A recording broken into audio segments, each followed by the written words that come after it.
My wife walked through the front door at 11 at night, holding her stomach, saying she was too sick to talk. I believed her. I made her tea. I tucked a blanket around her shoulders, like a man who still loved his wife completely. What I didn't know was that the next afternoon, a stranger would walk into our kitchen, drop a folder on our table, and read my wife's own words back to her in front of everyone we knew. By the time that woman finished talking, my marriage was already over. I just hadn't been told yet. My name is Marcus Bennett, and for a long time I thought I had a good life. Not a perfect one. A good one. The kind you build slowly, brick by brick, and don't appreciate until it's gone. I was 34. I'd spent almost 10 years working as a logistics manager for a mid-sized distribution company, the kind of job that doesn't make headlines but pays the mortgage. I was good at it. I liked the order of it. Trucks leaving on time, inventory balancing out, problems solved before anyone upstairs even noticed there'd been a problem at all. My wife Laura was 32. We'd been married 6 years. We met at a friend's barbecue, and I remember thinking she had the kind of laugh that made a room feel warmer. She worked part-time doing bookkeeping for a few small businesses downtown, and she was smart about money in a way I never had the patience for. I handled the big picture stuff. She handled the details. It worked. We didn't have kids yet. We'd talked about it. When things settle down, which is the kind of sentence married couples say to each other for years without ever quite meaning to act on it. The one complication in our otherwise steady life was my younger brother, Dylan. He was 22, and he had a rough few years, some bad decisions, a car accident that left him with a shoulder that never fully healed, a job he lost because of it. Our parents were gone, so it fell to me. I didn't resent it. He was my brother. I helped him with rent, drove him to physical therapy, co-signed things I probably shouldn't have. Laura never complained about it, not once, not in the beginning. She'd bring him leftovers. She'd ask how his appointments went. I loved her for that. Then, 8 months before everything fell apart, I lost my job. It wasn't dramatic. The company restructured. My department got folded into another city's office, and 40 of us were let go on the same gray Tuesday morning with severance packages and a security guard walking us to our cars. I remember sitting in the parking lot afterward, just staring at the steering wheel, trying to figure out how to tell Laura. She took it better than I expected. "We'll be fine," she said. "We have savings. You'll find something." And for a while that's exactly how it felt, like a bump in the road, not a sinkhole. But job hunting in your 30s, in a niche field during a slow hiring season, is humbling. Weeks turned into months, our savings thinned out.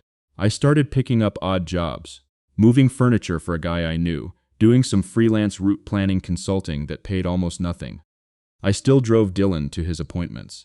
I still tried to be the same husband I'd always been. But the version of myself I saw in the mirror started to feel smaller. Laura picked up more bookkeeping clients. She started saying, in that tired, patient voice, "I'm just exhausted, Marcus. I'm carrying a lot right now." And I believed her, because I felt guilty. I felt like the reason she was tired was me. My unemployment, my brother, my crawl back toward being useful. Looking back now, I understand that guilt is a very useful tool. It makes you stop asking questions. Laura had a wide social circle. Dinner parties, a book club that drank more wine than it read books, a tennis group on weekends. One of the women in that circle was named Renata. Renata was married to a doctor named Dr. Aaron Whitfield, a well-liked internist at a private practice across town. Aaron had this easy charm that made him popular at every gathering, the kind of man who remembered everyone's names and everyone's kids' names, and always seemed to have time for a conversation, even when he clearly didn't. I liked Aaron, honestly. He once spent 20 minutes at a barbecue giving me free advice about a nagging back issue I had, refusing to let me thank him for it. "That's just what friends do," he said. "That's just what friends do." I think about that sentence a lot now. Somewhere in those 8 unemployed months, Laura started going to more book club nights that didn't quite line up with the actual book club schedule. She started taking calls in the bathroom with the fan running. She started saying she was so tired in a tone that had shifted. Less exhausted tired, more guilty tired, though at the time I couldn't have told you the difference. I just knew something in her voice had changed texture, like a song playing slightly out of key. One evening, near the end of those 8 months, she came home late from a client dinner, smelling faintly of a perfume I didn't recognize. Not hers, not anything I remembered ever buying her. I almost said something. I stood in the kitchen doorway, with the question right there in my mouth. Then I looked at her tired face, thought about everything she was carrying for both of us, and swallowed the question whole. I told myself I was imagining things. I was wrong. The unfamiliar perfume was the first crack. Small, easy to explain away. But cracks don't stay small, they spread. 2 weeks later, I finally landed a short-term consulting gig. Nothing permanent, but enough to remind me what a paycheck felt like. I came home early one afternoon, wanting to surprise Laura with the news in person instead of over text. Instead, I found her at the kitchen table. Phone face down the second she heard my keys in the door. Not a big movement. Just a flick of the wrist, fast and practiced, like she'd done it 100 times before. "Hey," she said, a beat too bright. "You're back early." "Good news," I said, and told her about the job. She hugged me, said all the right things, seemed genuinely happy. But the phone stayed face down on the table the entire conversation, and some part of my brain, the part I usually trusted least, the anxious part, filed that detail away.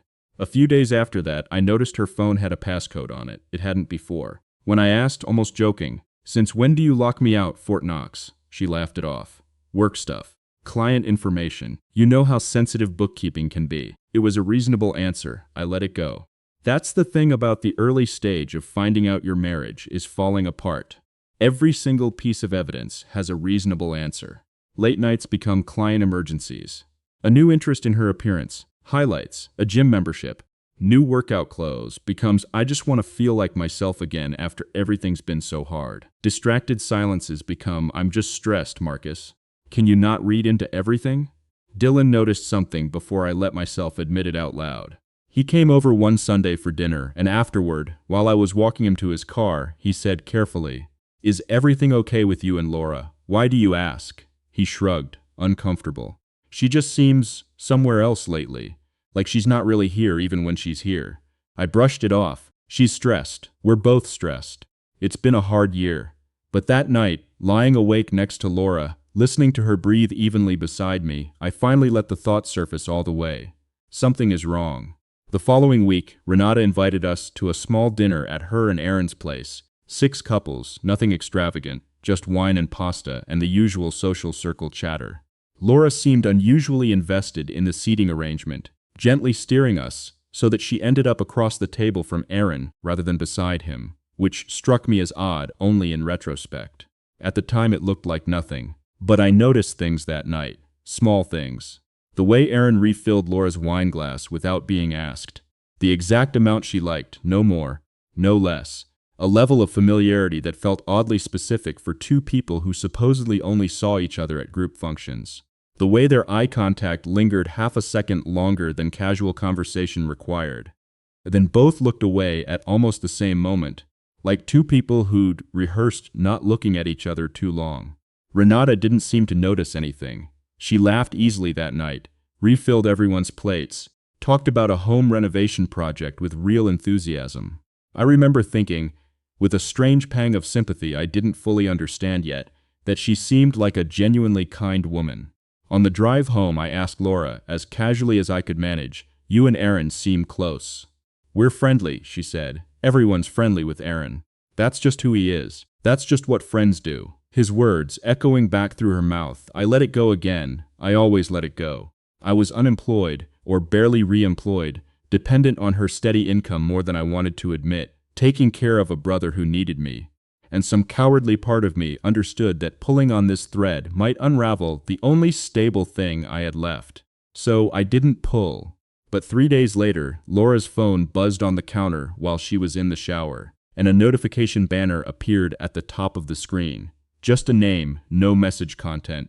Because of the new privacy settings she'd apparently enabled. The name was Aaron, just a first name. Could have meant nothing. Could have been about carpool logistics for some group outing, or a book club scheduling issue, or 100 boring, innocent things. I stood there in the kitchen for a long moment, listening to the shower running down the hall, staring at that single word on the screen. Then the water shut off, and I set the phone back down exactly where it had been, screen dark, like I'd never touched it. I told myself, one more time, that I was imagining things. But some quiet, cold part of me had already stopped believing that excuse. Something had shifted.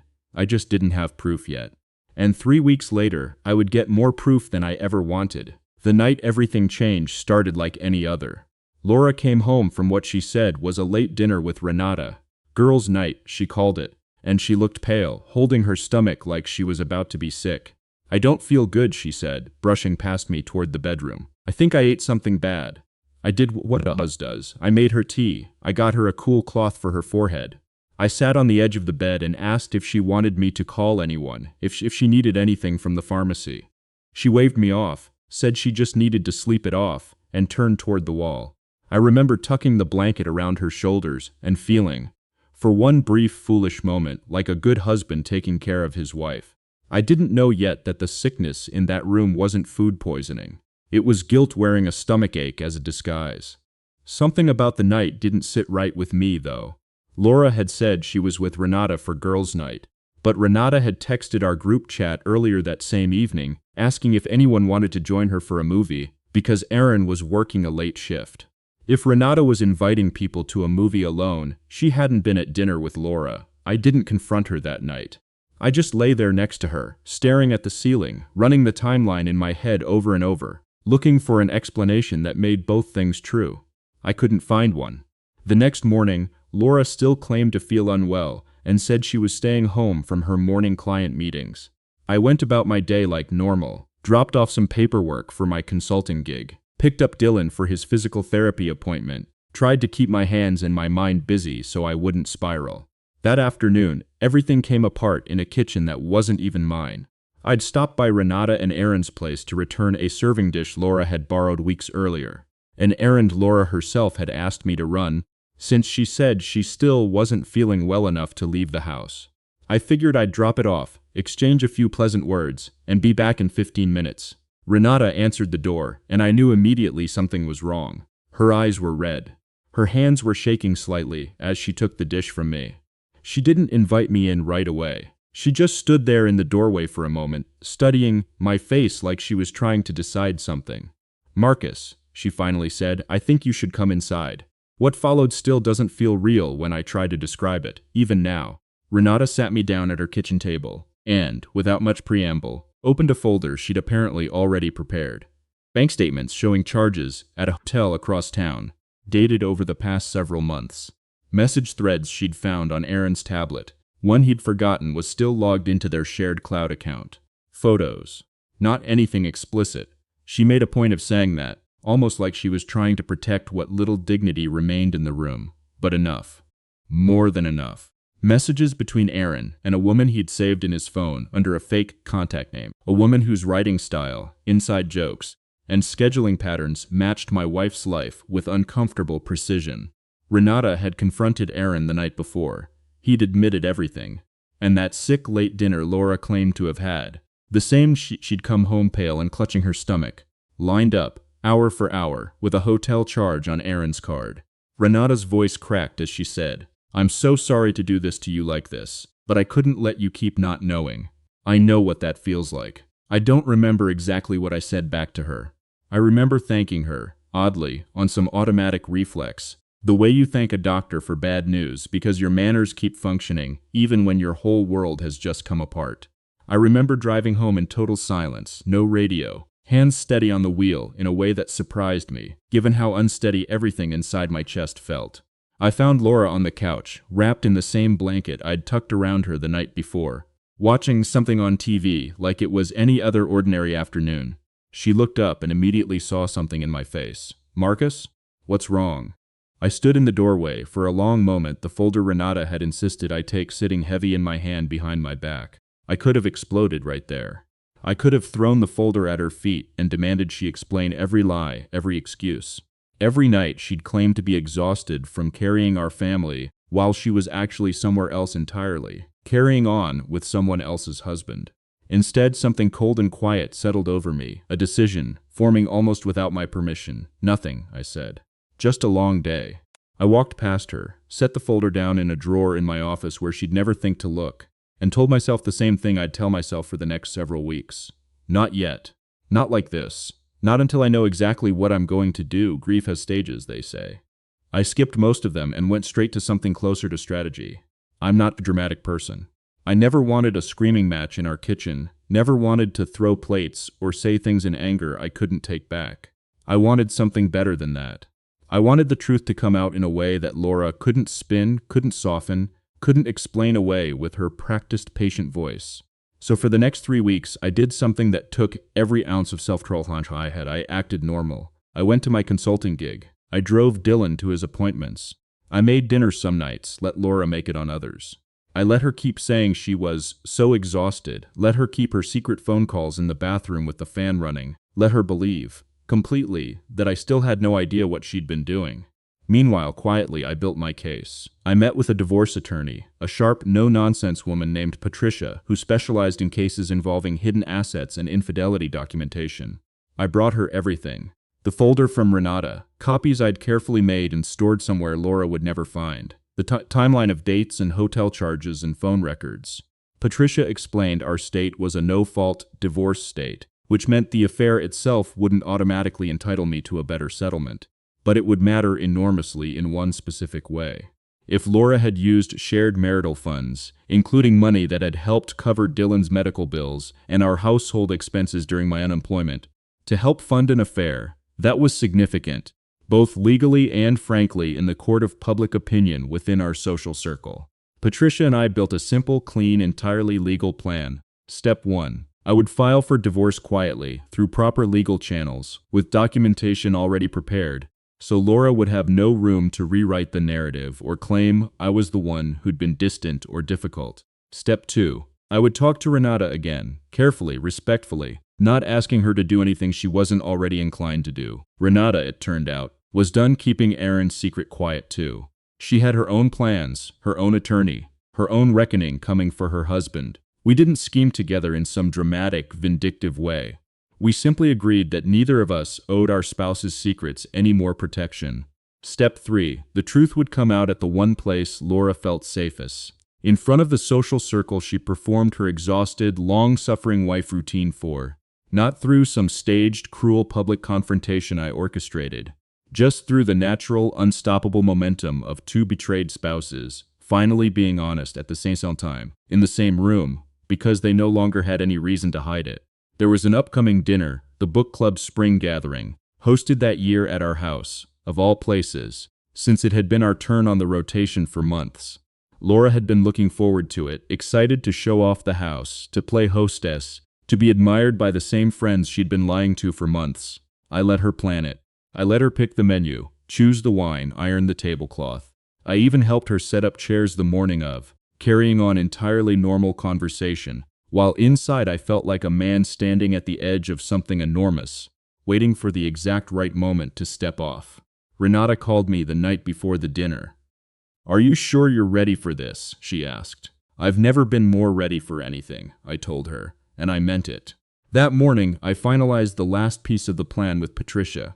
The divorce paperwork was filed, officially, quietly, that same day, timed so Laura would receive formal notice within 48 hours, regardless of what happened at the dinner. I wasn't relying on some dramatic confrontation to end my marriage. The marriage was already legally ending. What happened at that dinner would simply be the moment the truth stopped being a secret. By 6 o'clock that evening, guests started arriving. Laura greeted everyone at the door with her easy, practiced warmth, accepting compliments on the table setting, laughing at someone's joke about the weather, playing the role she'd been playing for months. I stood near the kitchen doorway, watching her work the room, and felt strangely calm. At 6:40, Renata's car pulled into the driveway. She didn't come in smiling.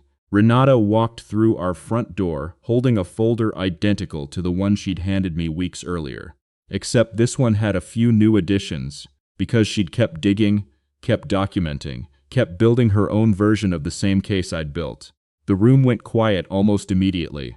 People have a sense for these things, an animal instinct that reads tension before a single word gets spoken.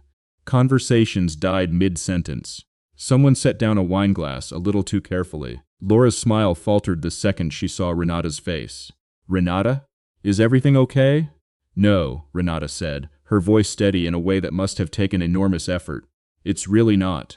She opened the folder on our dining table, right there among the good plates and the carefully folded napkins Laura had ironed that morning, and she began, calmly and clearly, reading portions aloud, not with cruelty, not with theatrical rage, but with the flat, devastating clarity of someone who had rehearsed staying composed, because falling apart wasn't an option anymore. She read message excerpts. She named hotel dates.